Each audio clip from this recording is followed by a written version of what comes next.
Secara umum, meditasi dibagi menjadi dua berdasarkan tekniknya.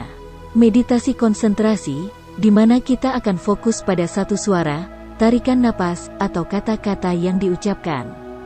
Dan meditasi kesadaran, di mana kita akan sadar dengan perasaan, pikiran, atau suara yang melintas pada pikiran.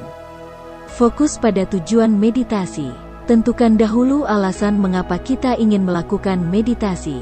Seperti menghilangkan stres, mengasah kreativitas, atau membangun hubungan spiritual. Meditasi merupakan kegiatan melatih fokus pikiran agar merasa tetap tenang.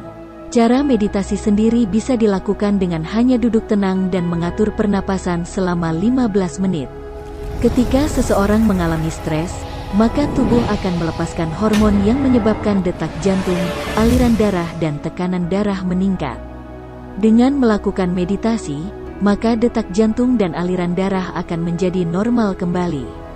Meditasi efektif untuk mengaktifkan gelombang di otak yang berperan untuk konsentrasi, ingatan, dan kesadaran. Meditasi juga dipercaya mampu menghasilkan emosi positif yang merangsang efek bahagia. Fokuskan perhatian pada napas. Fokuskan perhatian pada hal-hal positif.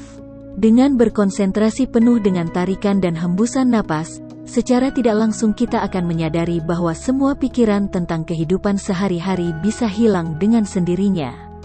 Cobalah berkonsentrasi pada napas dengan cara yang nyaman. Selama proses meditasi pasti ada masa di mana kita memikirkan hal-hal lain. Tapi, berusahalah untuk kembali fokus dengan pernafasan kita dan segera buang pikiran-pikiran tersebut. Silahkan, lanjutkan meditasi senyaman mungkin. Rasakan, dan nikmati saja.